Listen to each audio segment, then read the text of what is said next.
This conference will now be recorded. Probably.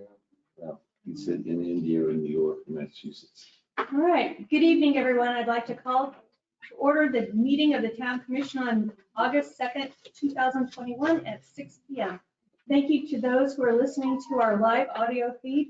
Just a reminder that those who wish to make public comment during the meetings are encouraged to attend in person in our socially distanced chambers or send comments to the town clerk prior to the meeting.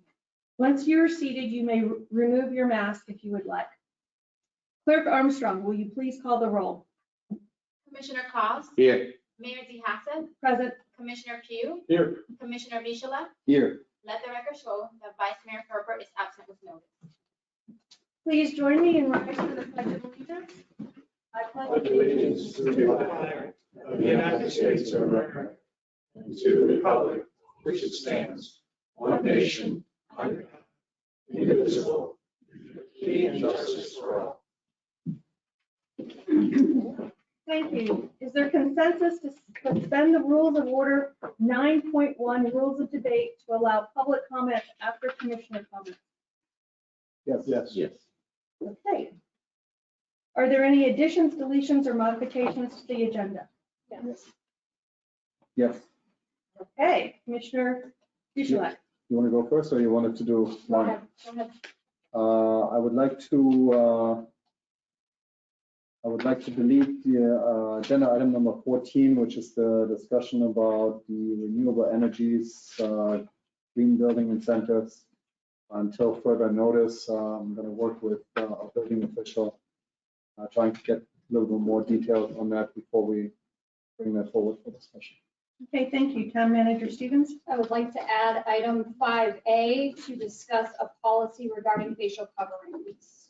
And also, I just noticed in the audience, they were saying they couldn't hear us. So I don't know if we want to speak more clearly into the mics or speak a little louder. The audio system is failing again, so. Can you hear? You used to have to hear everybody. I mean, I can hear everybody, but not through the microphone. Okay, I'll now entertain a motion on the approval of the agenda as modified. So moved. Second. That is a motion by Commissioner Pugh and a second by Commissioner Cos. All those in favor, please signify by saying aye. Aye. Any opposed? Motion carries 3-0, Can 4-0. can you guys hear us through the mics? Barely. Something's not working. You can hear it all the way in the back. I can't put it any louder because you're gonna hear this sparks. Oh. I just tried to put it louder and that's when it started up. Okay, well, that doesn't work. Okay, we'll move on to announcements, and when the chief returns, we'll do presentations and proclamations. Yes, clerk, I think you did too. Clerk Armstrong, will you please read the announcements? The next regular town commission meeting will be held on Tuesday, September 7th at 6 p.m. at Town Hall and will include the first public hearing on the proposed FY22 budget. The next Planning and Zoning Commission meeting will be held on August 16 at 8 a.m. at Town Hall. There's a tentative Board of Adjustment meeting to be held on August 18th at 9 a.m. at Town Hall. Please join us each month prior to the Town Commission meeting at 5 p.m. for the Building Officials Educational Forum in the Commission Chambers at Town Hall. Details, including topics to be discussed each month, are on the town's website. Residents who wish to sign up to receive important town notifications and news through Civic Ready should sign up on the town's website or call Town Hall for assistance. Okay, thank you. Town Manager Stevens, will you please present the retirement plaque sheet section? You tried to escape with that. You didn't either. I don't want to take it out because I'm afraid it's going to break, but I'd like to present this retirement crystal to Chief in honor and recognition of his 16 years of service to the town of Rocky Ridge. We were planning a celebration so that the public could give him his well wishes, but due to his wishes, we canceled the event. Chief, we wish you all the best in your future endeavors, and we thank you for your service to the town.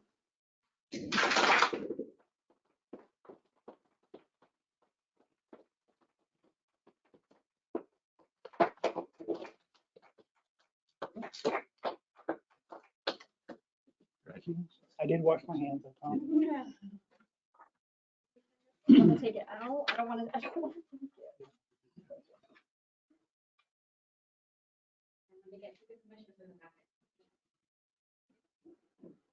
Get my good side.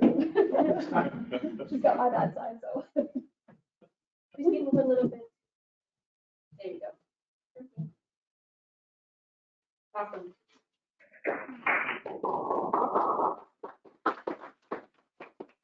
Can I have a minute? I'm Absolutely. gonna try and make it under 3. The time was gonna be, It probably will. if you don't, or you do. No problem. I wrote this down because I don't do this well, so please bear with me. I'd like to thank everyone on the dais and everyone in the audience for being here, number one, and for the last 16 years. So, as I fill out my final days of employment with the town, I want to thank every resident in the town for allowing me to serve as your chief and a police officer. Your decision to select me as your chief 6.5 years ago is one of the most important things that have ever happened in my life. It is a pinnacle highlight of my career. The value of things that I've learned and you have provided and taught me over the 16 years cannot be measured. Over the years and throughout my time in Ocean Ridge, many of you have thanked me and the other members of the police department for our service. It is truly a two-way street. We benefit from your interactions with us as much, if not more, than you do with us, so thank you. I hope that you understand that I'm not talking about the pay and benefits, but the intrinsic value of the career and the relationships that we have forged over the past 16 years. The pay and benefits aren't that bad either, I would let you know. So. You are truly a part of my family and will be forever. As I move to the next phase of my career as a police and security professional, I hope that my next endeavor provides as much satisfaction, education, and enjoyment as this segment has. I hope that I find another home like Ocean Ridge and have the opportunity to serve others as I have this community. I ask that you continue to provide your unwavering support for your police department and your new chief, Richard Jones. I hope that you all know that if I didn't feel you were in good hands, I certainly would not be considering leaving so soon. I truly believe that the members of your police department have your best interests at heart and are committed to keeping Ocean Ridge as a safe, wonderful place to live and a vacation and visit, all the while understanding that it is truly a hidden gem. As I exit my role as your chief, I want you to know that none of what we have accomplished would have been possible without the full support of my staff, you, the residents, the commission, my wife and my family, and all of the many other people who have had a hand in making this a great community.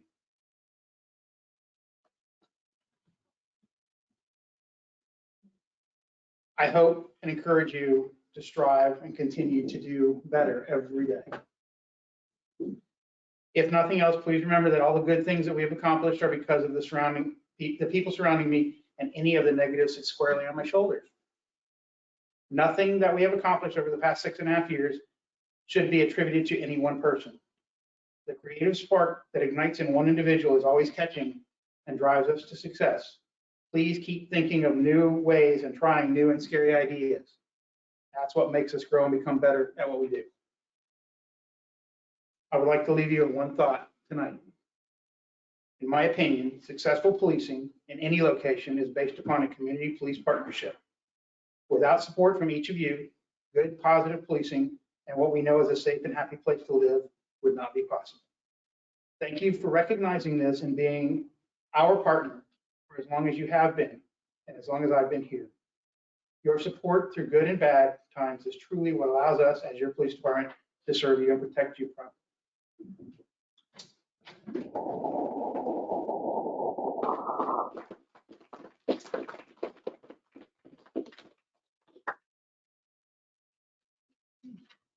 I'd now like to open the floor to public comment.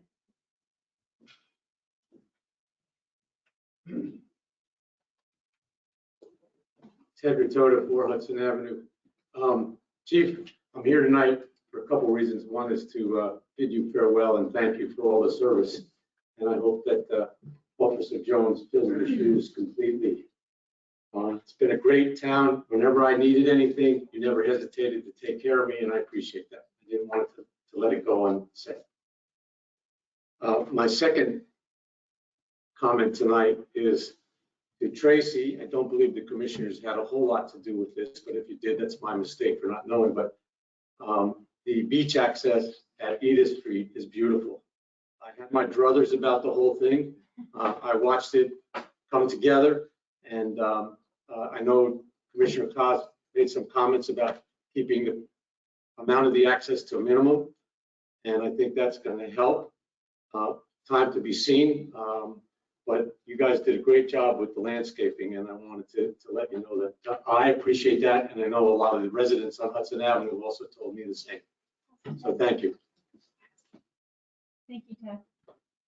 Any further public comment? Lisa Ratoda for Hudson Avenue. Tracy, I just want to publicly acknowledge you keeping me in the loop for Edith Street. It's came out beautifully, once we see all the plants growing, everything, but I truly appreciate it. As Ted said, we were concerned in the beginning that, and I know there's a few little blips that still need to be taken care of, but as a whole, if you guys walk up to Edith Street and Anna Street too, what they've done there, it's really nice. But thank you for that. And Chief, we're going to miss you. You've just been a shining light in this town for the last 16 years, the last 6.5 years as being a chief, and we'll definitely miss you. I know you're going to do great things. Thank you. Any further public comment? Any public comment from people online or submissions? Okay, thank you. I'll now close public comment. Clerk Armstrong, will you please read the consent agenda into the record? Adopt minutes of the regular town commission meeting of July 7th, 2021. Adopt minutes of the special town commission meeting of July 7th, 2021. Acceptance of the revenue and expenditure report for June 2021. Authorization to waive section 3 of the human resource policy and procedure and extend the employment of the temporary dispatch employee for an additional 6 months to cover an employee leave of absence. Approve the Palm Beach County interlocal radio maintenance agreement for a 5-year period and authorize Mayor DeHasas to execute said agreement. Approve lien satisfaction for 5596 North Ocean Boulevard, Unit 43H, Ocean Ridge, Florida 33435. Authorize Town Manager Stevens to execute the Florida Blue Employee Group Health Benefits Renewal Proposal for FY22. Authorize Town Manager Stevens to execute a proposal for professional services submitted by RMPK funding to administer the American Rescue Plan Act ARPA grant. Okay, I'll now entertain a motion on approving the consent agenda. So moved. That is a motion by Commissioner Pugh, a second by Commissioner Cos. All those in favor, please signify by saying aye. Aye. Any nays? Motion carries 4-0. Moving on to agenda items. Agenda item number 2, amending the adopted schedule of fees for various services and providing an effective date. Clerk Armstrong, will you please read the resolution by title into the record and advise us on this item? Resolution 2021-14, a resolution of the Town Commission of the Town of Ocean Ridge, Florida, amending the adopted schedule of fees for various services and providing an effective date. Mayor and Commissioners, essentially, we're just making 2 changes to the schedule of fees. One change is to add the word minimum for development plan reviews. There are times where it goes back and forth because they have either drainage issues or zoning issues, and it has been costing us more than $1,500. And then the second one is just to note how the process actually works. We do have a company called ProChamps that registers our foreclosures. They actually do charge $200. They keep 100 and they give us 100. So it actually costs 200. It was just an overlook when the process happened. Okay, thank you. I'll now open the floor for commissioner discussion. All set. Okay, hearing none, I now open the floor to public comment. Hearing none, I now bring it back to commission for discussion and/or motion. Motion to adopt resolution 2021-14. Do I hear a second? Second. All right, that is a motion by Commissioner Bismarck, a second by Commissioner Pugh. All those in favor, please signify by saying aye. Aye. Any nays? Motion carries 4-0. Agenda item number 3, request for code enforcement lien reduction for 6009 North Ocean Boulevard. Clerk Armstrong, will you please advise us on this item? Mayor and Commissioners, I have received a request for reduction of a code enforcement lien on 6009 North Ocean Boulevard from Sam C. Caliendo, who is here representing Brookshore Limited. Attached to the package, you have the letter for his request for reduction. The property came into compliance on June 17, 2021, when all the permits for the demolitions were closed. They have provided everything to come to you before to ask for this reduction. And again, I have Sam C. Caliendo here for any questions. Okay, It's okay to approach the podium. one second. First, I'm going to open this up for commissioner discussion, and then I'll call upon you. Prefer to hear from him I'd first? rather hear from you. Okay.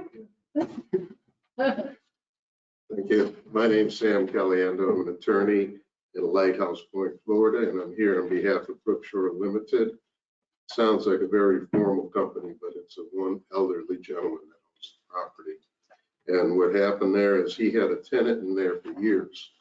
And this falls under the category of no good deed goes punished or unrewarded, however you want to have it. But the tenant was responsible for the property. He did not take care of it. He didn't communicate that with, and we tried to evict him on several occasions, and we've had problems with him. The last go around was another problem. Unfortunately, while all this was going on with the tenant, he passed away. So at that point, that's when Mr. Frank stepped in, the son. Mr. Frank owns the company as an elderly gentleman. His son stepped in and immediately addressed the issue because these are people that don't let things like this happen. So he came in, the net result was the property had to be demolished, and it was demolished, and he went to work getting everything done to accomplish those purposes. There was some delay due to circumstances we've all had to go through this last year, but he did the best he could to get it done. The building officials were tremendous in assisting him in getting things done. Whenever an inspection was needed, they were right on the spot, and they offered constructive things. So it was a team effort to get this done, and we appreciate that. And we didn't intend this to go on. We just, mistake on the part of the owner was we let this go because the man was ill. He kept promising to fix these things, and he had been in the premises a long time. And when he got ill, we weren't even collecting rent from him to try to, see if we could work something around getting him out. And in that process, when we found out what happened, but Brookshore just doesn't operate like that. We owe the city apology that we even had to go through this procedure to come before the commission, and that this was allowed to continue. So from that standpoint, we just don't do things that way. So what happened is at this point, as you all know, the penalties on a code violation continue to accrue on a daily basis. And it got rather large during that period of time. We would respectfully ask the city to consider mitigating it. We certainly believe the city has gone over and above and should be properly compensated for what they feel would be reasonable under the circumstances. And we made an offer, which was contained in a letter for consideration. And I'll be happy to answer any questions you may have. And what was that offer, sir? It was $50,000, and that would be wired in. That's done on the payment plan. And has the property been sold? No, it has not. We have somebody looking at it. Okay. And the tenant was the father of the owner, correct? No, the tenant was a friend of the father of the owner. It was, I have his name here. Yeah, it's okay.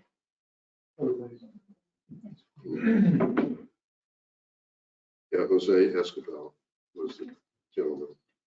Commissioner Collins, do you have any questions? Yeah, one, you mentioned, which I think is an important date, when did the son actually step in and begin this process? Because the way these fines are going, they're going right up to today. Right. But I know you guys made great efforts to end the problem as soon as the family had control, let's put it that way. Yeah, I'm not really sure. I'd have to rely on the business, part of the building department to get an exact figure. Mr. Frank may be on the telephone. I mean, if we could tie him in, he's up north.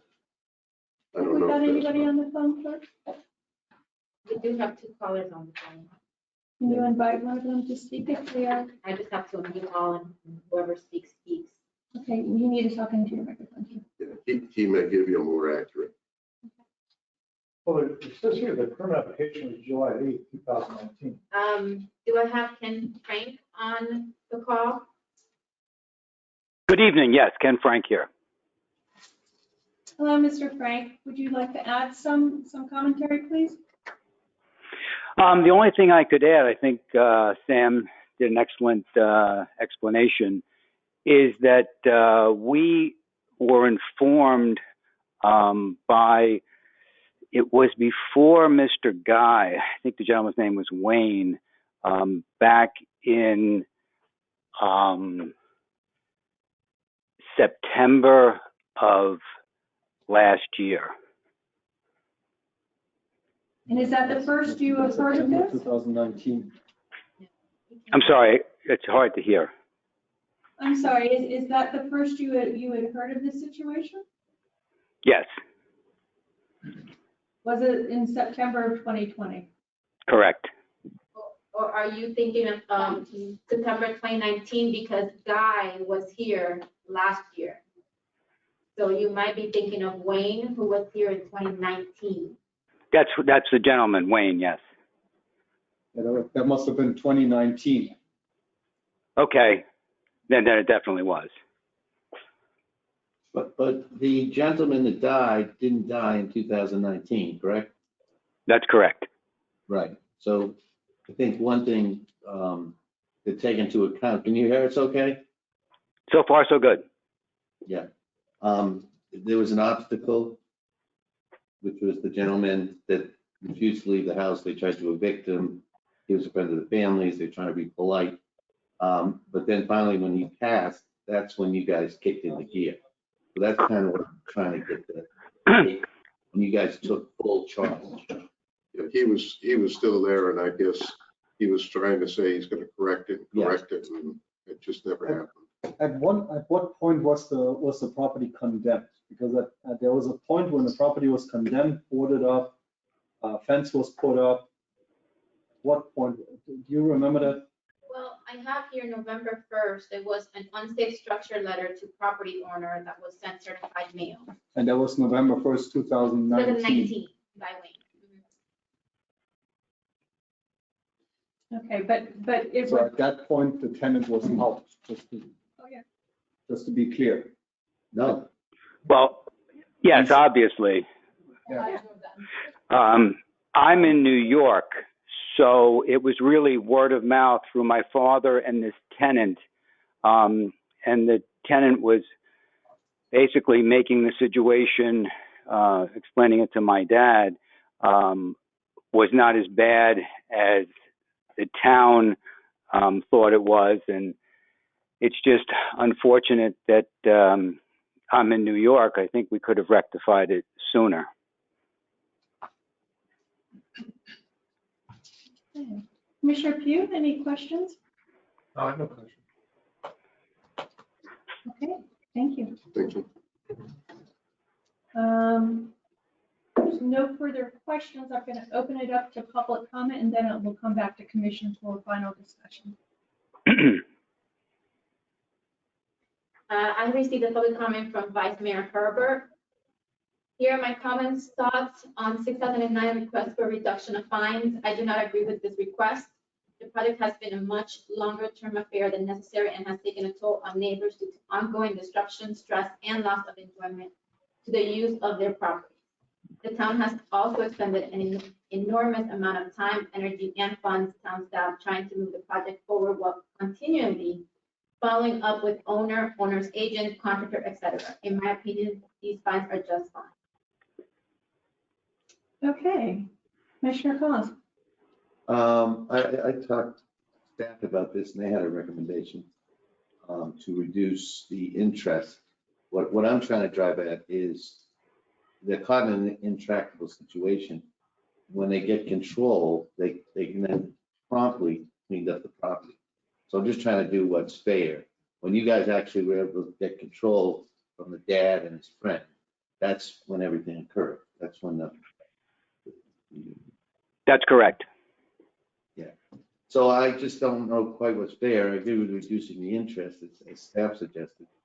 But maybe there's a little additional money due to the, personal family circumstances. Okay, Commissioner Michelak. All right, so that's just a background to anybody that's here. It's a property that happened before us last year on at least one occasion. It's been going on for way too long. It's been boarded up for way too long. It's been sitting there boarded up with the roof half falling in and with a blue tarp that got ripped in 2 hurricanes, and then still sitting around to the point where the town was looking into replacing the roof at the town's expense to put a lien on the property. And this has been going on for way too long. And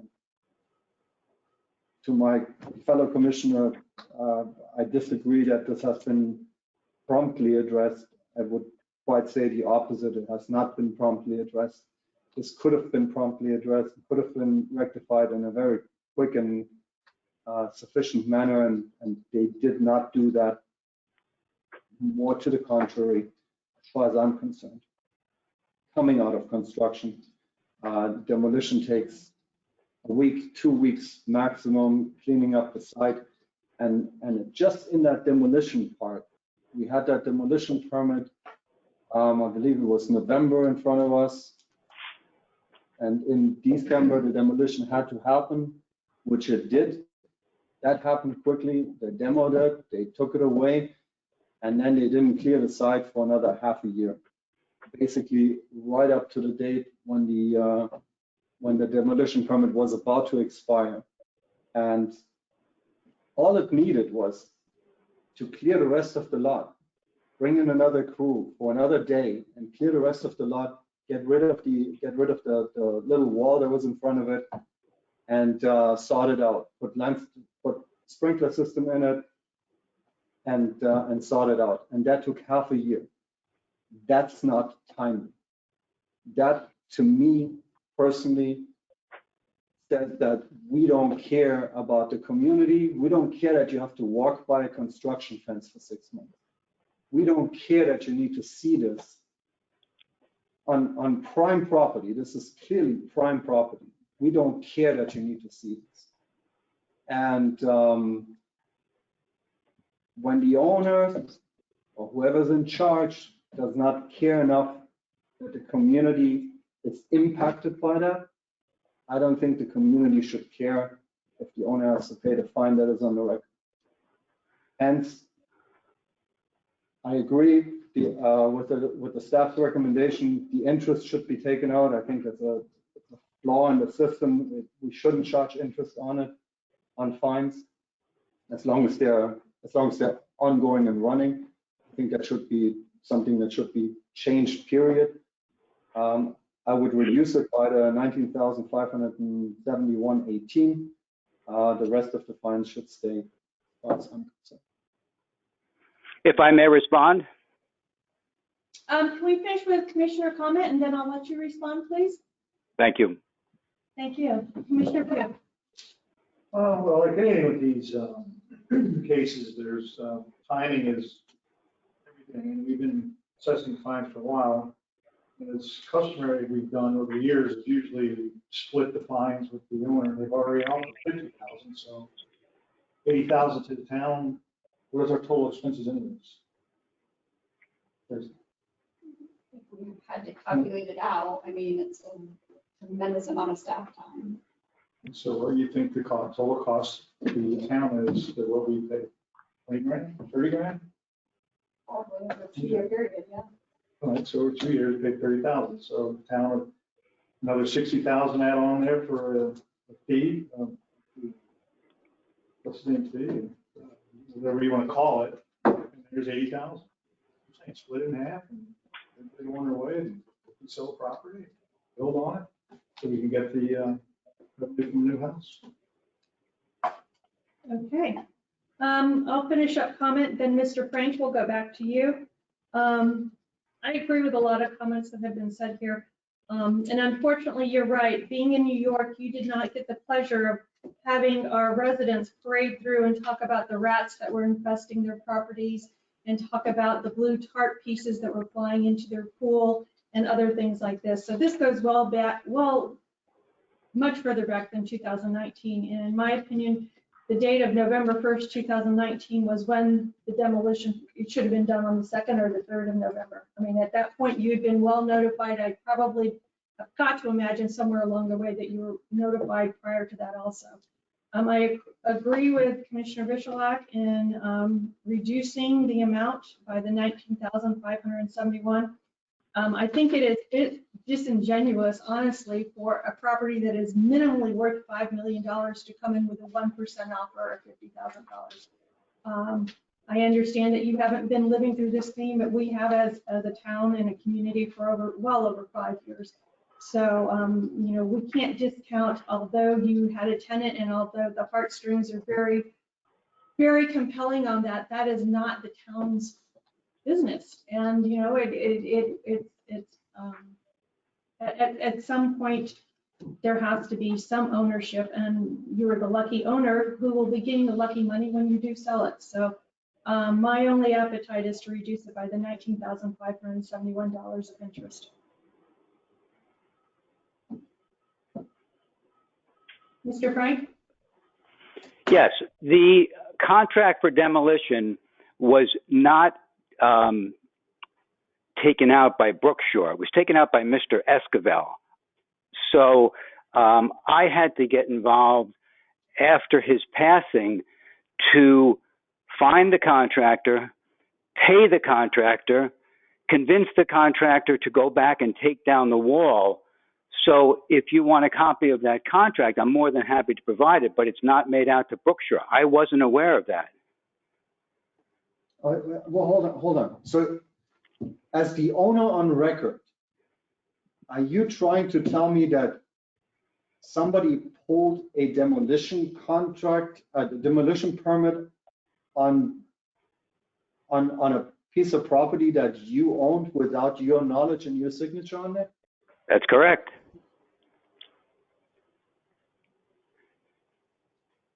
So Ronnie, can we go back in there and find out who actually pulled that? I mean, there has to be somebody that has. Ron Brito took the contract out. Ron Brito. But Ron Burrito is your He was contract. the authorized agent. Yeah, if you have unless you have an authorized agent, nobody besides the owner or somebody listed as an authorized agent. So there was an authorized agent. And then You need to keep that up with the authorized agent then, not with us. But who was the authorized agent at that point? Was it you or your dad? It was neither of us. It was Ron Brito was the authorized agent, not me. And who authorized them? Has to be dad. I guess it was my father. My father's, 86 years old. I understand, but Okay, I understand you understand. I'm trying to explain the situation. And I believe the frustration comes, Mr. Frank, it's not personal, it is that this situation went on well too long and too many people either turned their heads or did not choose to know what was going on. And it was, all it would have taken was a 2-minute stroll into our town in the last 5 years to see what had been happening. And So- you don't feel that my offer of 50, and now if you said 80, I think that's reasonable. I knew Bobby Massimino before He retired, and you could ask him about my reputation. I'm a New York businessman. I'm not in Florida.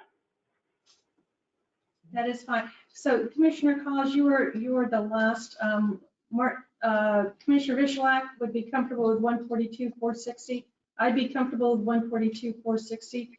Commissioner Pugh would be comfortable with 80. Where are you, Fawn? I gotta tell you, like the figure 100, around the 100 area strikes me as, because I don't think, even though Martin disagrees with me, I don't think there was ill will here. I think that the dad, who's 86 and perhaps had some cognitive issues, was signing with a contractor who we now know wasn't a reasonable fellow. So, and meanwhile, you've got the son up in New York who's unaware of what's going on down here. Well, once I found out about it, I addressed it. And I mean, I'd like to, turn the page, close the book, move on. And if we could do $100,000, we will make arrangements with the town tomorrow morning to wire the money.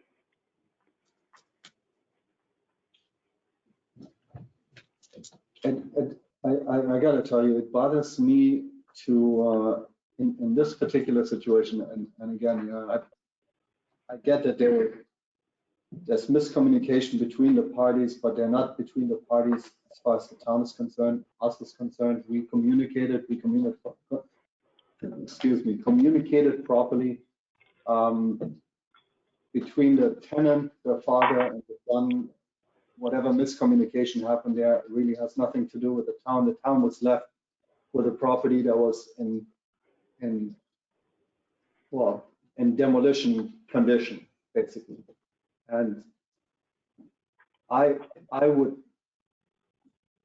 caution as to when we do lien reductions and for which reasons we do lien reductions, and this having dragged on for 2 years. 2 years. It's just, I can't bring myself to say there was somebody that really tried and we had obstacles. It's there, That's where I'm at. Okay. I'd like to make a proposal. I took 142,460 plus 142,460 plus 80 plus 100.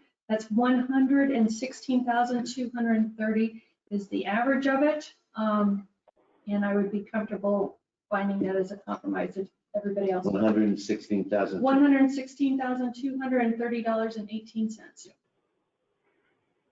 This number, sure. Yes. Would you be comfortable Yes. with that compromise? Would you be comfortable with that compromise? Now, would you accept that compromise? Well, the 18 cents is kind of annoying to me. Don't worry, there's going to be a $45 wire fee on top of it. Yes. I will. Yes. Yes. Yes. Yes. Yes. Okay. I will accept a motion to reduce the lien amount to $116,230.28. And Madam Mayor, if I may just add, the motion, if someone could set a time frame, because usually with lien reductions, you set a time frame for payment to be made, and if payment is not made within that time frame, the full amount of the lien is reinstated. What's the customary amount of time? 30 days. So I make a motion that we accept the amount given by the mayor, not to be paid no later than 30 days of today's date. Second. Hold on, and if not made, the full amount will be full and due. So, yes.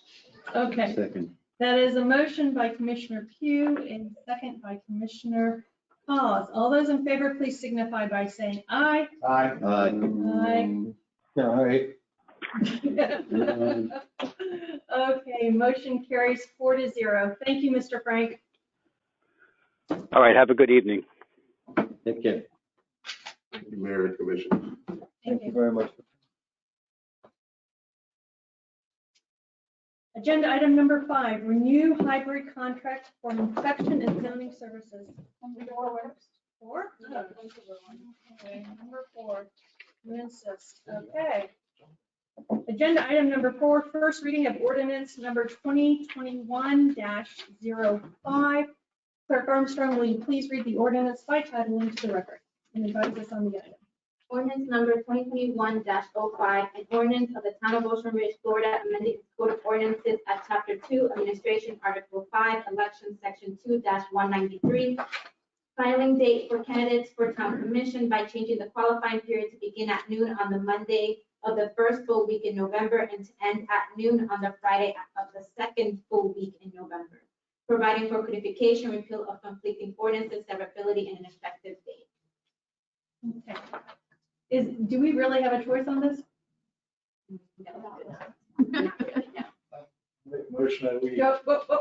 That goes, that's public comment. We do the motion. You asked for this. No, I know it. Commission That's okay. I am doing it right. Commission comments. Are there any commission comments? It's been discussed. I thought it happened too. Public comment. Seeing none, back to commissioner motion.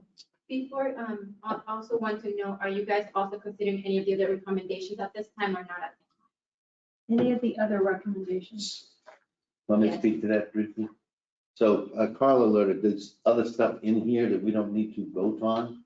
But correct me if I'm wrong, Carla, you suggest that we wait, let other communities try it for a year, so we're not the guinea pigs if it goes south. Yeah. Then, I just We'll want take you it. all to just be aware of it, there's gonna be others that are gonna be doing single canvassing board, which is gonna be the county being the canvassing board. The goal is for supervisor elections to become supervisor elections for all municipalities, just the way Broward County and other counties do it. At this time, again, it's just a recommendation if we wanted to do that. Right now, I'm not suggesting it until others do it first, and then depending on, that process and how it looks like, then we'll decide at that time. Okay, thank you. I'll now entertain a motion. So moved. second. Think we have discussion? Do you want to have You didn't discussion do again? public. We already did public. I Yes. missed it. Yeah. No, I just had one question, which Carla was looking into, and I guess there's no rush on this. Now that we're moving these dates forward, and we have more computer capabilities coming in, there is an opportunity here perhaps that credit card payments, et cetera, you know how you have to keep running into town hall with bank statements and all this nonsense? So, That's not changing. I've asked other clerks of how they do it. I haven't received a response just yet, because again, we have to verify that you're using it from the campaign so it account. won't work. So I've asked them, I'm waiting for a response. I'm not sure that too many places do it, if any at all. Thank you. Okay, we have a motion to adopt ordinance number 2021-05 as submitted on first reading by Commissioner Pugh, second by Commissioner Claus. All those in favor, please signify by saying aye. Aye. Any opposed? Motion carries 4-0. Agenda item number 5, renew hybrid contract for inspection and zoning services. Clerk Armstrong, will you please advise us on this item at this time? Mayor and Commissioners, attached you will find proposed professional services contract with Hyper, a company that provides inspection services to the town to alleviate the workload of the building official and act on his behalf when he's on vacation, call at 6, or attend a conference. I know during the budget meeting, you all did approve for the part-time inspector, but even with that, the hybrid would still be necessary in the event that, we can't find the inspector right away, the part-time, or if they're both sick or something happens, they can be our backup. At this time, I have presented to you the agreement. We kind of wanted to renew it, even though they're not changing their prices, because there's a couple of legal wording we had to put into this agreement that we did not have in the old one. Okay, so rates remain the same as one. Yeah. Since 2006, isn't that amazing? 2006 one must have really overpaid. Yeah. Yeah, okay. I'll open the floor to commissioner discussion. So we pay them by hours worked. So Durrani's new position won't have any impact on this contract. By, No, by it just- inspections, what, But if his guy comes up to speed, it's gonna be less money for him. Correct. yes, Yeah, that was the idea. that's the idea. Just want to make sure we're clear on that. Get that in there. Okay, I'll now open the floor to public comment. Hearing none, I will now bring it back to commission and entertain a motion for the renewal of the professional services agreement with Hybrid as presented and authorize town manager Stevens to execute said agreement. So moved. Second, That is a motion by Commissioner Bishalak, a second by Commissioner Pauls. All those in favor, please signify by saying aye. Aye. Any nay? Motion carries 4-0. Agenda item number 5A. Manager Stevens, will you please inform us on this? Yes. On July 27th, 2021, the CDC updated its guidance for fully vaccinated people in order to address rising numbers of COVID-19 virus and its associated new variants in our area and across the country. The guidance includes a recommendation for fully vaccinated people to return to wearing facial coverings in public indoor settings in areas of substantial or high transmission. South Florida is an area that meets this description. We had a meeting with the Palm Beach County Emergency Management Group on Friday, Chief Hutchins and I. They indicated that the Delta variant is 90% more contagious. We have high levels of community transmission in Palm Beach County. The daily positivity rate was 15.5% as of Friday in Palm Beach County and 18.1% in the state of Florida, with 1,134 new cases on Friday. There are many other towns in Palm Beach County and the county who are now moving to a mask mandate. The county, the city of Boynton, Delray, Gall, the village of Gall, and many other communities are moving back to a mask mandate. Due to the CDC's updated guidance and the rising positivity rates of COVID-19 in Palm Beach County, it is necessary, in my opinion, to reinstate a facial covering requirement for town of Ocean Ridge employees and members of the public that enter the town hall and police department complex.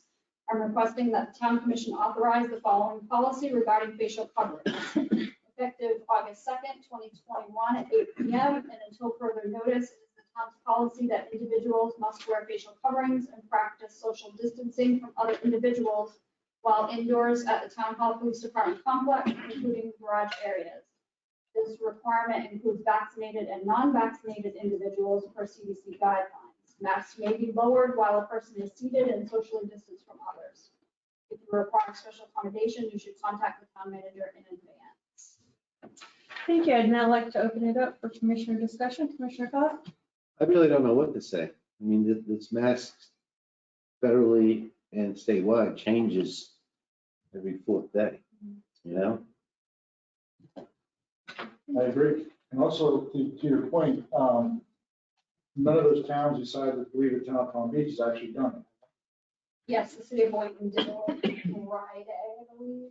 I'm not sure when Delray was doing it. The county did Friday. Commissioner Bishalak? There was I got that yesterday. A friend of mine sent me that, I think it was on Sunday, we had 21,000 new cases in Florida, which is higher than the January 7th, which was the highest at that point. It's ridiculous where we are. How does it spreading? So keeping our staff safe, I think. Just put the mask on. We had 2 new cases within our staff ranks. And I can, from out of personal experience, my wife's colleague, physician, vaccinated since January, February, got COVID, Delta. And so it's a real, these breakthrough infections, you handle it much better, but it's there. It's real, it's happening. So the one that strikes me as strange on this 15% rate You actually do the math, that's 1 out of 7 people. So there's 2 to 3 people in this room that have COVID.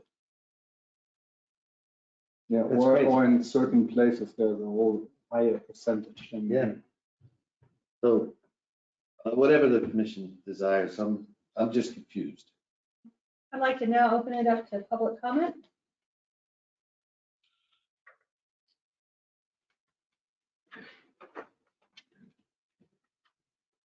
Dave Hutchins, 33 Harbor Drive North, Ocean Ridge. I wasn't really prepared for this when I came in, but I do read a lot about this. There's some things to remember about what's going on right now. Everybody who is infected with the Delta variant and seriously ill from it had plenty of opportunity to take one of the various vaccines. That's number one. Number two, if you have received the rDNA variant, which is, or vaccine, which is what Moderna and Pfizer have put out, it stops the serious symptoms that have killed people. You're still able to get COVID, but it's generally asymptomatic. So if it's asymptomatic, it's only a problem to somebody who hasn't had either the J&J or the rDNA shot. So, I mean, that's what's going on. Nobody's really quite certain about this virus, and we're kind of going along as we can, but I'm fairly confident that if I'm exposed to it, I'll probably be non-symptomatic and probably at most ill in a minor way. So I think we have to be rather careful when we look through this. We want to take care of everybody that works here. We don't want to make anyone unnecessarily sick. But do we have members in our staff here that have not taken any form of vaccination? Okay, that was a personal choice, I imagine. So I feel very badly for them. I hope they do all right. But again, we all have to make some choices here. This is something that it's challenging us here right now, but it's challenging our country as well. And it's like, who do you trust? That's the problem. So I've said my thing. I've probably gone over 3 minutes, but just, we have to measure this. Thank you. I just have one question here. Isn't the whole thing about this mask, not wearing them, wearing them? Masks may be lowered while a person is seated and socially distanced from each other, from others. Okay. So I'm sitting in a closed room at my desk. Everybody else at their desk. I'm breathing the same air, breathing out the same air. What's the difference if I have a mask on or don't have a mask on? The particles. But you don't need a mask. That's what it said. A mask may be lowered while a person's sitting at their desk. So what's the point? But you're in the same room. I mean, I don't want to debate this mask thing, I really don't. But that is completely, when you say that a mask can be lowered while you're sitting at your desk, socially distanced, and you're inside of a room, the whole point of wearing a mask inside a room is not to let the, like you just said, let the particles out. But So there's a you're telling me it's 6 foot apart, we're not gonna let the particles There's a out? difference Sneeze, between- I cough, I rub my face. You will, but I'm not within 6 feet to pick it up. It goes into the same air conditioning system. No. No. Works in the same air The conditioning science on system. the science on that has been that the particles are being spread, there's spit particles, No, that's not drops. true. Drops. Right. They- Okay. We're debating science here. and Yeah, that's not and what we're that's doing. not what we need to be doing. I mean, One debating second, a policy okay, that's I not- did not close public comment, so let's finish public comment and then And mask up. we will. Zoanne Hennigan, 91 Island Drive South, wearing a mask. What's the big deal? There's a lot of debate. There isn't any black and white, yes and no answer. What's the big deal in wearing a mask, making sure people are safe, even if there's a small percentage? I support Tracy's recommendation to wear masks in town hall. Nobody's telling you that you have to wear it everywhere else. Just town hall. Let's protect our staff. Personally, if someone decides not to get the vaccination, I'm not sympathetic, but I think for just human nature, I think we need to support each other and wear masks. Thank you. Thank you. A good question. The people that contracted COVID, vaxxed or unvaxxed? Can't give out that information. Well, I don't know who they are, so you can give it. No? I don't know. One more I don't know public their comment. names. Maybe it'd be a discussion to have one-on-one with the manager. Hi, Cynthia Archbold, 5552 North Ocean Boulevard, Ocean Ridge. I mean, we don't have to be scientists because we have the Centers for Disease Control. And they are the ones who are advising us to wear masks. So I don't know what the debate is or whether we have to measure particles or spit or become microbiologists. I mean, the CDC says it, so why don't we just follow it? Thank you. I think I'd like to go ahead and look for, are you looking for a motion or consensus? Either one. Okay. Do I entertain a motion for effective August 2nd, 2021 at 8 p.m. until further notice, town's policy that individuals wear face coverings and practice social distancing? As long as our meeting does not go past 8 o'clock. I am going Well, to no, have us out of here as quick as possible. Can I ask one question before you continue? Sure. What does the staff want? Not just you, the staff. It depends on who you talk to. But we're going by guidance from the CDC and also guidance that we learned on our emergency management call. And what about the police? Do they have to wear masks as well?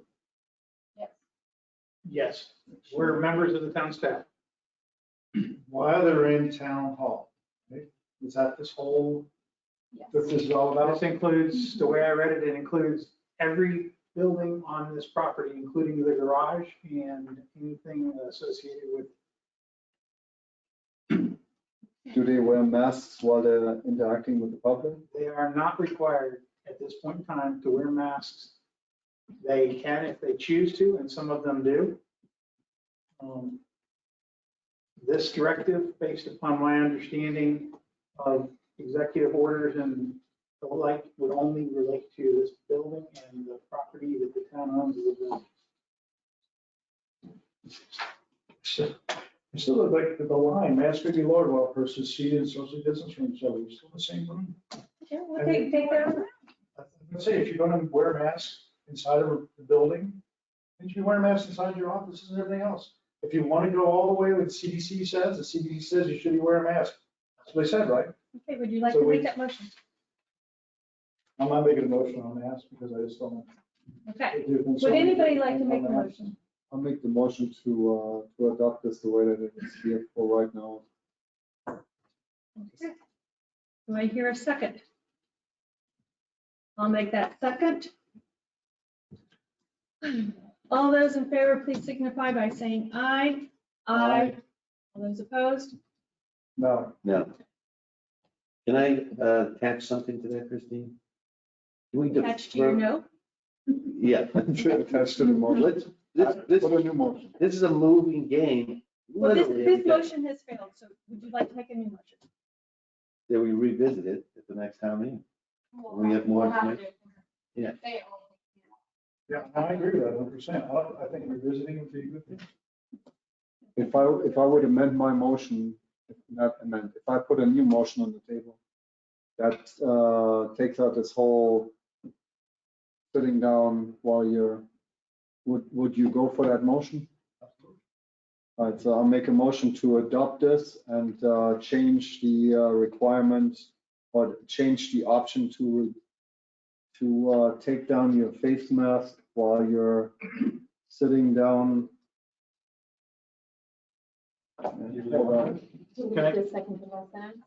You'll have to wear a mask. That means we have to wear a mask. Yeah, delete the sentence, mask may be lowered while the person is seated or socially So that distanced. means when you're sitting here talking to the public and talking to commissioners, you have to have a mask. Yes. See, that's, That would mean that the employees would not be unable to engage in eating their lunch within the facility. They would have to leave the facility. Can't take their mask off. I have 14 days left. Can I make a suggestion? Yeah. I hate to do it this way. I hate to end this way, but I brought my mask, okay, for a reason, in case you this is very new. We did have a meeting on Friday. There is not consensus throughout the county and cities and the county regarding this. Would it be in our best interest, because a month from now may be too late to readdress this, to authorize the town manager to post the building entrances, asking everyone to protect themselves and others, and to please, whenever in acting with town staff or inside the building, to wear a face covering, and asking the staff to do the same? I think that you will get some voluntary compliance, and we will avoid having to deal with the unasked question, can I eat my lunch at my desk? I don't want to get into when you get that deep into the specific verbiage of this, I think there's unintended consequences that will cause you more heartburn than us posting and asking people and putting up the facial covering required. My understanding is that there are no government facilities who are enacting this to the point that we did before, in that they are not going to be enforced by law enforcement arresting people. It is, they may be asked to leave, but that would be the furthest that anybody in this county has said they're willing to go. I'll tell you this, I was this morning at 8:15, I was over at the driver license office in Delray Beach. You could not get into that building without a mask. There was a police officer stationed right at the door, sheriff's office. You could not get into that building without a mask. There is always, and there was always a sheriff's deputy at that location. There always has been a sheriff's deputy at that location, and so he's controlling access. He's not engaging people. He's engaging before you come in. And the county's rule, however, clearly the manager can tell you what was said on that call, and she will back me up when it says that sheriff's deputy is not likely to arrest you for trespass or not wearing a mask. The sheriff's deputy was not the one that was enforcing it. It was one of the clerks that came out, and they were enforcing. You don't have any authority other than ask you to follow the rules. So if there's an issue, I just would like to say there's probably a compromise we can do here that will work for us. So Commissioner Bishlak, would you be willing to modify your motion to ask that voluntary guidance from the CDC be followed on a voluntary basis? I think it's a foolish thing to do, and I'll tell you why. Because we have unfortunately become, when it comes to this particular issue, and I don't know why it's this particular issue, because everybody in this room has vaccinations. If you've not been vaccinated against COVID, you still have been vaccinated against something in your life. So it's not the vaccination part of it.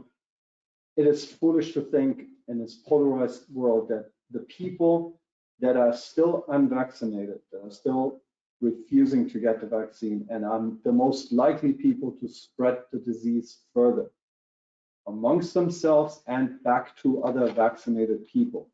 Because when we're getting it, Dave, we're getting it from an unvaccinated person. We might be the wiser because we're going to live through it, but we're getting it most likely from a vaccinated person. I'm sorry, from an unvaccinated person. So I think it is foolish to think that the unvaccinated people that are walking into town hall here will actually go with, oh yeah, let me just go and put a mask on. It's exactly those people that are so hard against this whole masking, and it literally takes 2 seconds to put this thing on, walk in, talk to the clerk, walk back out, and take it back off. It's not that big of a deal.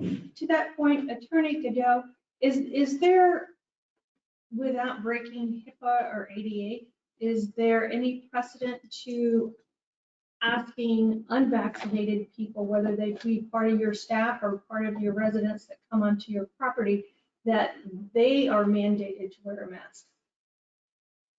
I know enforcement is a whole different thing, and I know for 14 days you want to hear that, but I mean, I just want to know in terms of as a policy. No, you can ask someone whether or not they're vaccinated.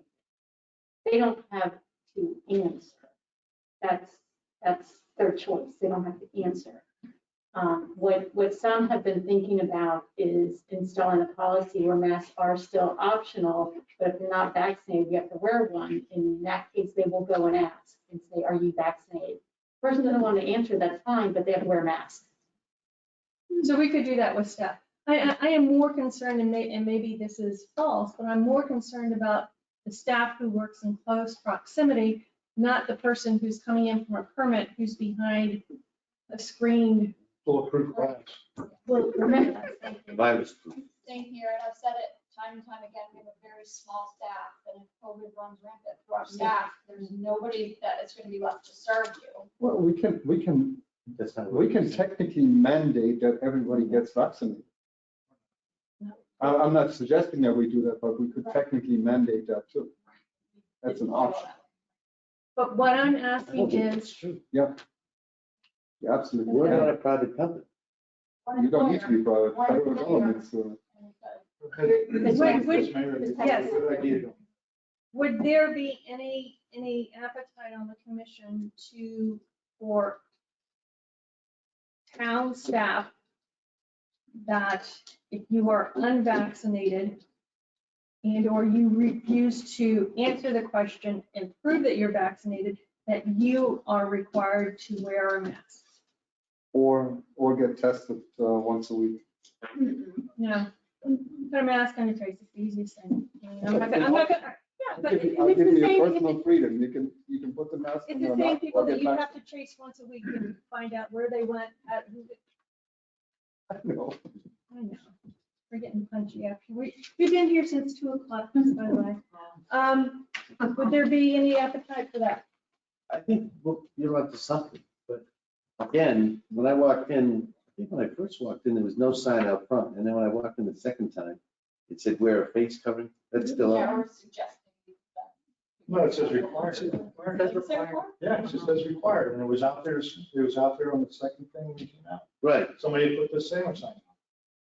right, and it was like out of nowhere, because when I first came in, it wasn't. So I don't have a problem with what I think you're suggesting. Encouragement, if there's a sign at the front door that says people are encouraged to wear masks in town hall, protect our staff, something like that. Well, you're more concerned with the staff, are you Yes. not? So why don't we just require the town staff to wear masks except for just change this so that this is for the town staff? Because you don't let anybody in the building anyway. Well, that would probably mean that we as commissioners would voluntarily, if we were gonna come back in the quarters. We have to do that. Yes. By the way, there's still a motion on the table. Can we let that one die before we? It already did. They already No, did. it's already good. It was a 2-2. So the second one where they should like move to approve with the change to Oh, yeah, that's fine. continue the face mask while sitting down. Was it seconded? It was No. never seconded. Okay, so that's that. Make an exception for lunch. Just change this to the town staff. Okay, would someone like to make a motion for this? Let me make this one at least that I can, Okay, you Get feel like you've done the something cards. passed here. So, Just changes the town staff. Yeah. so I'm making a motion that we adopt this for town staff.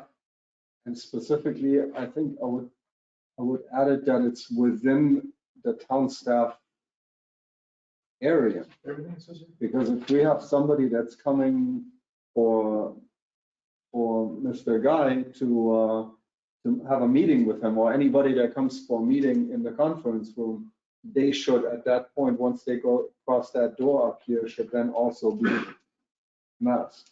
Well, Correct. nobody's gonna be allowed in there, they'll have to be out here. And then the social. Fine. Okay, so, all right. Yes. Okay, So, do I hear a second? Yes, Okay, that is a third motion by Commissioner Michalak, a second by Commissioner Pels. All those in favor, please signify by saying aye. Aye. Any opposed? Motion carries 4-0. Thank you for bringing that forward. Okay, that leaves us to staff and committee reports. Planning and zoning, item number 6. Member Dave Hutchins, will you please present the P&Z report? Yes, good evening again, Madam Mayor and everyone else. At our recent planning and zoning meeting, we had 4 members present and it created some interesting dynamics. There was public comment period and there was none. We approved the minutes of the previous meeting. And then we got to our discussion and action items. Number one was a quasi judicial hearing, development plan review for 6470 Ocean Boulevard. Planner O'Gorman presented the project to the commission. The applicant's architect presented the plans and answered the commission's questions regarding the proposed site plan and building elevations. The commission first moved to approve the project with the condition that the landscape buffer remains or is changed to a similar or equivalent landscape buffer. However, the motion failed. The project was deferred to August 16th, 2021 Planning and Zoning Commission meeting, so the applicants may address the following issues: the massing of the home, the south elevation to have more architectural features, and landscaping near Ocean Boulevard. Number two was the quasi judicial hearing development plan review for 2 Whitney Way. Town Planner O'Gorman presented the project to the commission. The applicant's general contractor summarized the project for the commission. The commission first moved to approve the project with the condition that the rooftop access be eliminated and that the side rear elevations match the architectural style of the front elevation. However, the motion failed. The project was deferred to the August 16th P&Z meeting, so the applicant may address the following issues: eliminate the rooftop access, the side and rear elevations match the architectural style and front elevation, and address drainage concerns. Finally, we got to a quasi judicial hearing development plan for 69 Spanish River Drive. Planner O'Gorman presented the project to the commission. The applicant's architect presented the plans and answered the commission's questions regarding the proposed site plan and building elevations. The commission unanimously approved the project with the following condition: the applicant removed trees with power lines running through them in the right-of-way with an equivalent tree out of the right-of-way, and the applicant continues to work with staff regarding the landscape to the south of the home. Finally, we got to a discussion regarding flat roofs, and because of the duration of the meeting, it was deferred. Comments and direction. Mr. Guy noted that equipment can be on a roof without the need for stair access to the home. Member Hennigan asked for a permit history of property on Island Drive. He stated the property may need to come before the board because it seems like they've done substantial improvements. Building official Guy stated that he would provide that information. I agreed to be liaison for the night, and I've enjoyed being here. Chief, congratulations. And that's pretty much it. Oh, there was one item. One of the applicants wanted to be involved in ex parte communications with the P&Z committee. I think all of us agreed that we didn't want to be any part of that, and that was the last part. We suggested that applicants should have their primary opportunity to speak to P&Z at the meeting. So that's it. You're gonna make it a date. Okay, moving on to agenda item number 7. Town Manager Stevens, will you please present your monthly report? Thank you, Mayor. We recently received $33,490.15 in FEMA grant money and reimbursement for expenditures related to Hurricane Isaias. Thank you to Town Clerk Armstrong for all of her hard work in administering the grant. In light of the condo collapse in Surfside, the Palm Beach County League of Cities is hosting a working group regarding building safety standards, along with several building officials and fire marshals in Palm Beach County. They are placing a focus on buildings that are near the ocean due to harmful effects that saltwater intrusion may pose. Once the standards are developed, they will share with all municipalities in Palm Beach County, and then it will be up to each municipality to adopt code through local technical amendments to the building code. So you should see something later this year. The town engineer submitted the revised lighting plans to FDOT for the Crown Colony crosswalk, and we're now waiting for permit approval and updated cost estimates from the lighting engineer. I've informed Ron Kern at Crown Colony that the commission is looking for a donation for the lighting upgrades, and Mr. Kern indicated that they will donate up to $10,000 for the project. Bargaining sessions are in progress, and we hope to have a police union contract finalized by the end of the fiscal year, September 30th. The joint meeting of the Town Commission and the Planning and Zoning Commission has been scheduled for Tuesday, October 12th at 4 PM, so please mark your calendars. In the month of July, we celebrated the following employee anniversaries with the town. Treasurer Jean Hallahan, 16 years. Building official Durrani Guy, 1 year. Public Works 2, Billy Armstrong, 11 years. Lieutenant Scott McClure, 5 years. Sergeant Richard Emery, 6 years. And Sergeant Jimmy Pylon, 6 years. We thank them for their service and dedication to the town. We received the final vulnerability assessment report from our contracted vendor. However, we're still waiting for the final deliverables, such as the adaptation action area, recommended policies document, and the adaptation strategies menu, and recommended policy actions and adaptation action area maps. That's a mouthful. As soon as we receive the final deliverables, the Coastal Resilience Partnership needs to review them, and we will meet again as a group to discuss our next steps in the project.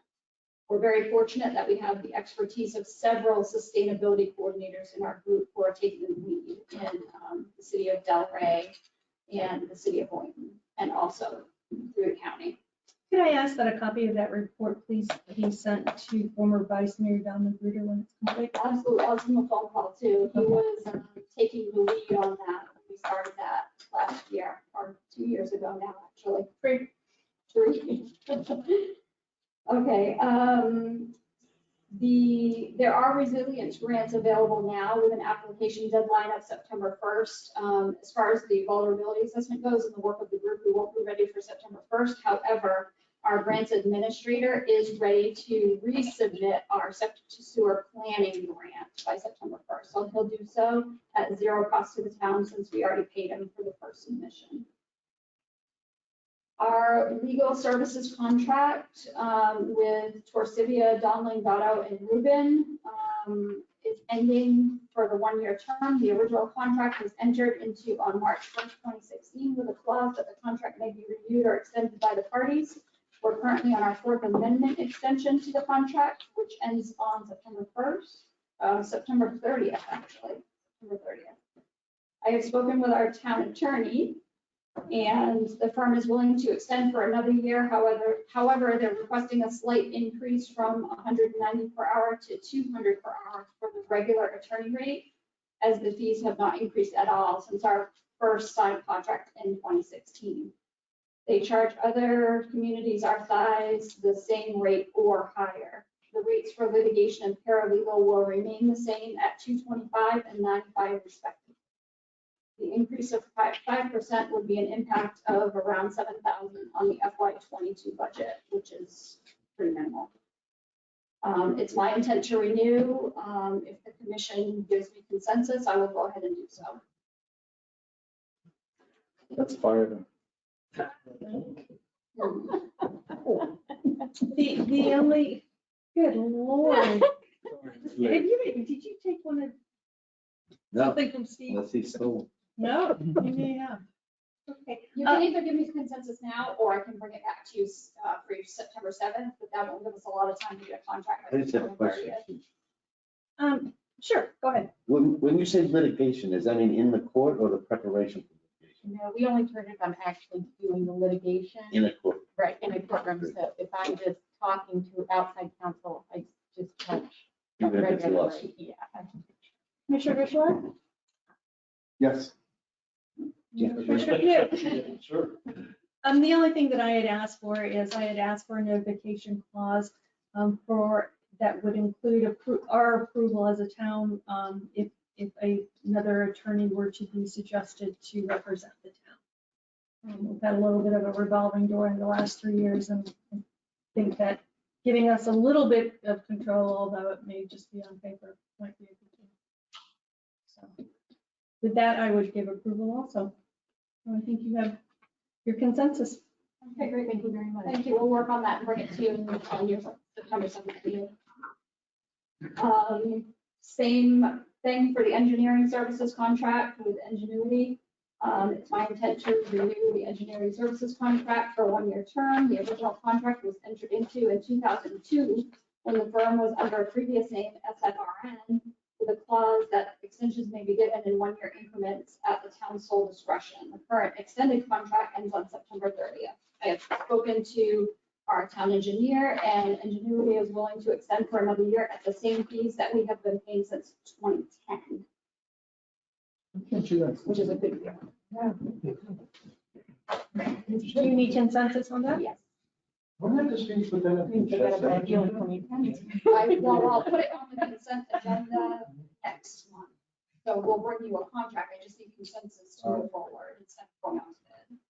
So Commissioner Pugh, That's good for me. you have your consensus. Okay, thank you. That was all. Thank you. Can I add something as far as the Crown Colony is concerned? I spoke with the electric engineer on that, and from what it looks like right now, they will not have to install another light pole. He's actually managed to bring all the calculations with new light fixtures on 3 poles, on the 3 existing poles, by having FPL change out the light fixtures. He managed to actually bring the light to within that 10% that FDOT wanted, which was a ridiculous calculation. You know what? It's so stupid about this. In the very beginning, at the original meeting, we said, why can't we just put a more powerful light bulb in? Yeah, but it wasn't that, and they suggested that on one of the fixtures, and then they said, oh, wow, that on a certain point, because it needs to spread over the entire crosswalk. At one point, it was too high. You have to be within 10% of what they're looking for. It's just. So does that mean chances are there won't Chances be up are to there might not 10,000? even be any more costs. It depends on, at this point, apparently FPL, if they come back and say, you need to pay for the light fixtures or you need to pay for the install of the light fixtures, that might come as a cost, but it's going to be, from what it looks like right now, significantly less than $10,000, probably even less than $8,000. Fantastic. Thank you for your follow-up. Amazing. Yeah. Crown Colony will have a party for you, I'm sure. Okay, $9,000. there you go. A beer and Fanta. Okay, agenda item number 8. Town Attorney Goodo. No report. Goodo. That works. Okay. Any report? No report. Okay. Agenda item number 9, Chief Hutchins, will you please present your chief's report? In addition to your June monthly report and fire report being present in your package, which I asked you to accept, I would like to recognize Lieutenant Jones. If you could stand up for us. Lieutenant Jones recently completed and graduated from the Southern Police Institute, University of Louisville, Kentucky's Command Officer Development course. That's a 400-hour intensive police administration course. It was conducted in Fort Lauderdale. He spent 10 weeks away from his family to do so. And I would like everybody to congratulate him on that accomplishment.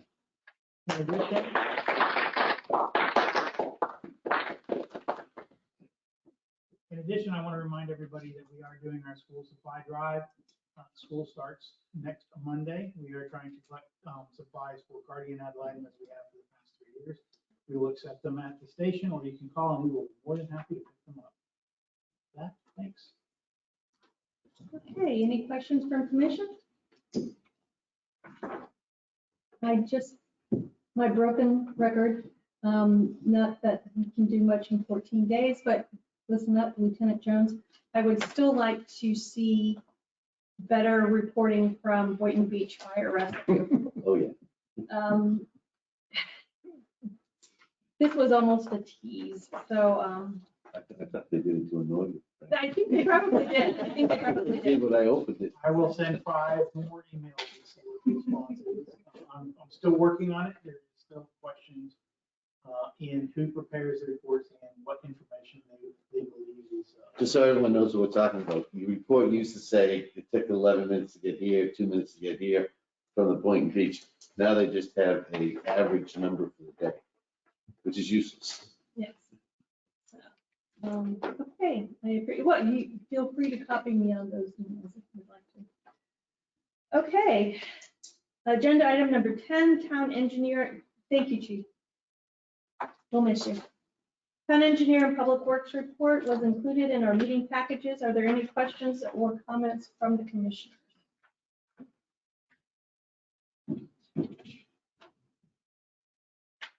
Um,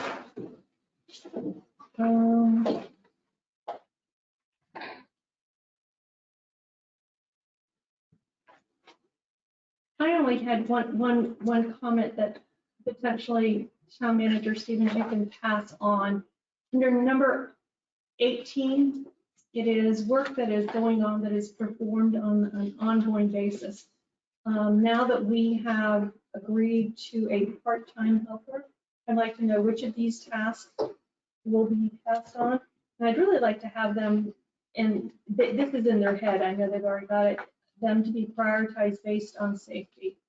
So I know sometimes we all get into a routine and do what's easiest, quickest, but really now that we're getting a little bit more sophisticated in that whole department, it would be nice to see that. And the only other thing that I would caution is he has found that he does meetings, emails, and phone calls with residents. I know that sometimes can eat a lot out of your day. Yes. So he's very personable, as is his son. I would just be cautious about that. All right. Building official, agenda item number 11. Mr. Guy, would you please present your report? Thank you, Madam Mayor, Commissioners, Ocean Ridge residents, fellow staff members. Please accept my report as presented in the packet. I wish to congratulate our outgoing chief on behalf of our building department. He is quite a resource for our town, and I've leaned on him quite a lot since I got here, and he'll be missed by the building department. So I just thank him for everything he's done for the building department specifically. And, you know, it's great to see how much the town also appreciate it. Otherwise, any questions with regards to my report? Here, guys. Comments from commission? Questions? The only comment that I had, and this was during a staff meeting, is I've been contacted by several residents about vegetation along the west side of A1A that overhangs onto the sidewalk that makes sometimes passing through the sidewalk. So I believe that staff is going to do an inventory, not unlike they did on Old Ocean, and try to see first steps is to get the residents themselves to cut it back. Because in some instances, particularly if it rains, now you've got a puddle in and a tree. And you have to walk out. There's so much rain that everything's grown like a foot. They actually did. I had sent staff a memo on one particular property, and they reached out, I think, to the owner, and they really, this time, thank God, they really cut it back further than just the edge of the sidewalk. Which helps.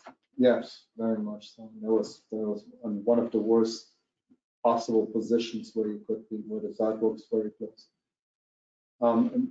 If I may, my question, 6273 North Ocean, we had an extension that was granted until July 21st, 2021, which has passed at this point.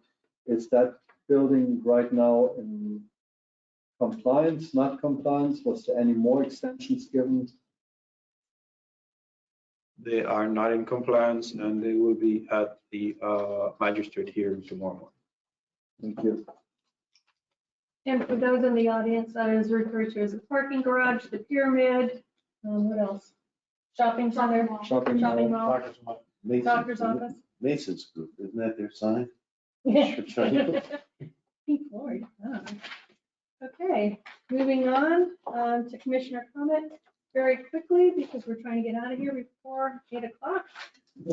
Just to let you know, on behalf of the town, I attended a meeting, invited to a meeting by Congresswoman Lois Frankel because she had the Secretary of Labor, Marty Walsh, there. It was a productive meeting.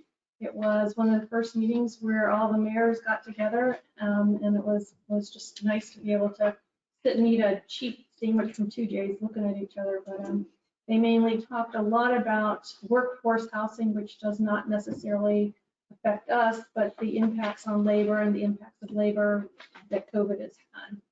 but all good connections all the way around. I also attended the Florida League of Cities Mayor's meeting, the Bryan Commission meeting, and the Treasure Coast Regional Planning Council meeting. So any questions on any of those, I'd be happy to advise you on. Thank you. Commissioner Bischlett. Yeah, so we have agenda item number 13. I put that out there for discussion. It's, we had last month, we had a resident that came in front of us during the resident comments and had brought up the issue that they're trying to do, I think it was a demolition of a house, and they were in the process of doing that, but our town code requires that we post a letter of credit, which basically ensures that the town is covered for expenses in case that the homeowner just demolishes the house halfway, and we can then draw on that letter of credit, or we can draw on the money that is basically held in escrow so that we can finish the demolition and bring the property to a proper state, being that a lot or whatever we need to bring it to. So the complaint of the resident was that she had to post a letter of credit, and the letter of credit is an instrument that is given by a bank. You have to go to your bank and basically apply for it. It's much like credit, or you actually physically deposit the money into an account there, and they're holding it while they're giving a guarantee in exchange to, in this case, our town. And for that, of course, since it's a bank, they charge a good fair, a lot of money. And the resident was complaining about the cost of that letter of credit in conjunction to the demolition that they were trying to do. Brought up 2 points. The reason why I have this here is basically that we have a discussion if we can find a better way how to, or an additional way how to bring this forward. And at the same time, I was also made aware of that when you're doing demolition, it's not just the entire structure of the house that is part of that letter of credit, it's also the interior demolition. So if you're getting a permit for interior demolition, you have to post a letter of credit, which that did not make much sense to me. But apparently, when you're doing interior demo, never heard this one. It didn't clarify what a complete demo is versus what a partial demo is, and it's less of the letter of credit side, more on that you need an approved permit for a partial, even if it's an interior, because it's considered partial, it doesn't differentiate between, hey, you're doing interior demolition versus exterior. It just says partial demolition, so you need an approved building permit. So somebody can't get their interior demolition until they have their remodel. So. But that doesn't mandate a trigger a letter of credit. So they would not need a letter of credit.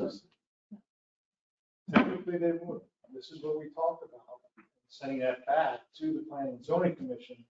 We all voted on this because it was one of those things we were jumping the gun on this letter of credit, not getting all the information. And this was part of that plan, which is part of this, when we did this potential unintended consequences towards demo. this ordinance, it was other things in the ordinance. That's why I was trying to get it to break down. This is definitely going to, it's something that should really be relooked at. Right. Because it does because of a large burden to the homeowner. And well, you got to remember, one of the reasons that this even came up is what was here before us this evening, 6009. It was an attempt to deal with 6009 as a demo of the entire thing, and then it leaked into other areas. So I don't think that the intent ever was a partial. Right. Interior demo would trigger a letter of credit. So maybe there's two things. We move it to next meeting. Tracy might be able to come to a lawyer, number one, and number two, what was the other thing you brought up? Oh, the replacement for a letter of credit, which I went through pretty extensively in my meeting, and it didn't seem one that was legally acceptable to the town. It would make us liable. But maybe there's another vehicle. You wanna, I know, I just want to voice for the record that I did work with one of the homeowners on a letter of credit and they didn't have any issue.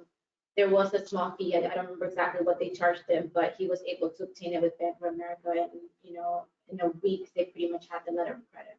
I think And I'd like to have some more real factual financial pieces behind it versus, oh, Right. this is a huge burden. Because When you're I- building a $3 million house and you've got a $300 letter letter of of credit application, I agree with I'm not real. I think the woman answered just for $1,500. Yeah, I had asked my bank actually, and they came up with a crazy number too. It was an absolutely crazy number. But there's different forms of letter of credit. It depends on how you guarantee the letter of credit. So there's like different levels. And yeah. Well, again, I mean, we could either base it, and this is part of the very robust discussion that we've already had, so I really am not a pleasure to continue to running around the same rabbit hole, but should we base it on the overall cost of the project? Should we base it on what we ourselves believe the demolition would cost? So if we believe that a demolition cost is $5,000, should we make it a flat fee, $5,000? So I'm willing to entertain it one more time, but let's just make sure. It's Yeah, we did it in the heat of the moment. Yeah, and I think we definitely need to take care of the complete demolition versus partial. That will be an easy fix as far as that goes. But I One want more addition. I really want some guidance as to what is it we're talking about. If we're talking about $300, it's not worth staff time to be doing this for us. So who's gonna look into this? Yeah.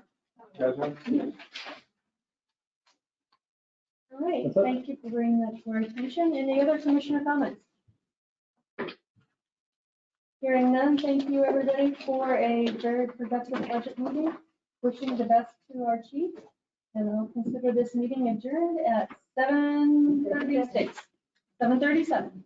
Okay, thank you. 23 minutes. No, me.